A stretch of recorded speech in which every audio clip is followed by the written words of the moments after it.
Coucou tout le monde, j'espère que vous allez tous bien. On se retrouve aujourd'hui pour un nouveau rendez-vous que j'ai envie d'installer sur la chaîne, donc les actualités du monde du livre. Chaque mois, on reviendra ensemble sur ce qui s'est passé dans l'univers de la lecture, de l'édition et de l'écriture en France. Le but n'est pas juste de vous donner des informations, mais surtout de partager mon avis et de lire le vôtre en commentaire.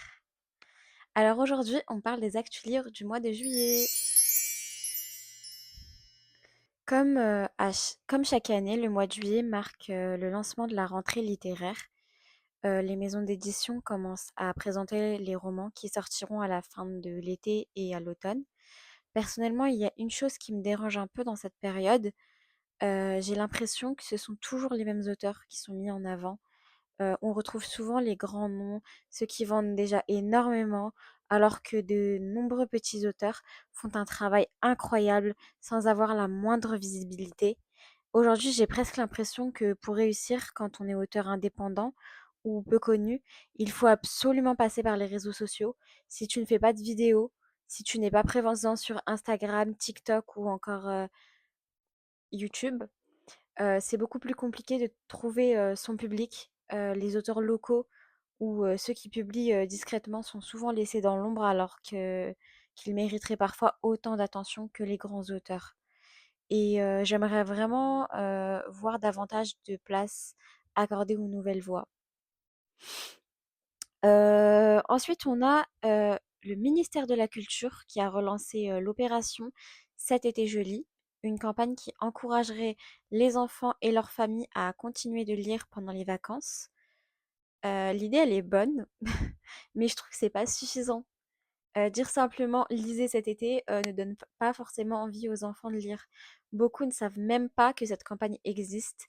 À mon avis, il faudrait propager davantage d'animations, de défis, culturels, de défis de lecture, de rencontres avec des auteurs, des ateliers dans les bibliothèques ou encore, des activités dans les écoles avant les vacances. Lire en fait ici ne doit pas être une obligation, mais une découverte. Ensuite, on a le festival Partir en livre. Il a encore rencontré, un beau succès cette année avec de nombreuses animations partout en France. Sur ce point, je suis totalement d'accord avec cette initiative. Aujourd'hui, les enfants passent énormément de temps devant les écrans, téléphone, télévision, console. Pourtant, il existe tellement d'autres activités à faire qui peuvent, développer leur imagination, pardon. Les livres en font partie, mais aussi les activités manuelles, le dessin ou encore les jeux créatifs. Toutes, ces choses participent au développement de leur cerveau. Moi, par exemple, mes parents, ils m'ont jamais forcée à lire. Ils m'ont tout simplement aidée à apprendre à lire, lorsque j'étais en CP, pour que je sois au même niveau que les autres élèves. Mais ensuite, je suis littéralement tombée amoureuse de la lecture toute seule. Dès que mes parents ont vu que j'adorais lire, ils m'emmenaient presque tous les mercredis après-midi et très souvent, les week-ends à la bibliothèque pour emprunter de nouveaux livres. C'est un souvenir qui a marqué toute mon enfance et je pense sincèrement que c'est aussi ce qui m'a donné envie d'écrire aujourd'hui. Ensuite, on a le mois de juillet est aussi en période importante pour les auteurs qui travaillent sur leurs manuscrits, avant la rentrée. De mon côté, je suis moi aussi en train d'écrire un nouveau roman pour ceux qui me suivaient sur Instagram et sur TikTok, ils le savent. Je vais pas vous mentir, avec, le travail à côté, ce n'est pas toujours évident d'avancer autant que je le voudrais. J'ai également un autre projet en parallèle, donc je dois jongler sur, plusieurs choses en même temps, mais j'avance doucement. L'important, ce n'est pas d'aller vite, c'est d'aller jusqu'au bout. Puis nous avons les premières sélections de plusieurs grands prix littéraires, qui ont été dévoilés. Est-ce que les prix littéraires influencent mes lectures? Honnêtement, pas vraiment.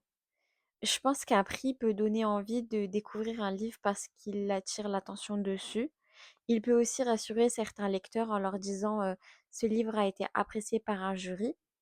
Mais un prix ne veut pas dire que le livre plaira à tout le monde. La lecture reste quelque chose de très personnel. Il y a sûrement, des romans que j'ai adorés et que d'autres ont détestés et inversement. Finalement, un prix permet surtout de faire connaître un livre, auprès d'un plus grand public. Ensuite, chacun se fait son propre avis. Et enfin, de plus en plus de librairies organisent des rencontres avec des auteurs, ce que je trouve génial. Déjà parce que ça permet au lecteur de rencontrer la personne qui a écrit le livre. Je trouve qu'on comprend parfois encore mieux une histoire lorsqu'on découvre le parcours ou les inspirations de son auteur. Mais c'est aussi une belle opportunité pour les petits auteurs de rencontrer d'autres écrivains, de créer des liens et parfois même de se faire connaître à travers ça. Je pense qu'il faudrait organiser encore plus de rencontres de ce type partout en France. Voilà pour les actualités du mois de actualités pardon de livres du mois de juillet. Maintenant, j'aimerais beaucoup connaître votre avis. Est-ce que vous pensez que les petits auteurs ont encore leur place aujourd'hui? Est-ce que vous choisissez parfois un livre parce qu'il a remporté un prix littéraire? Et surtout, quelle actualité vous a le plus marqué ce mois-ci? N'hésitez pas à me répondre en commentaire. J'ai vraiment hâte de lire vos avis. Si cette nouvelle série vous plaît, pensez à vous abonner. J'avais déjà fait cette série sur Instagram pour le mois de mai et juin, il me semble. N'hésitez pas à laisser un petit like. On se retrouvera très bientôt pour les actualités du mois d'août. Du mois d'août, on dit.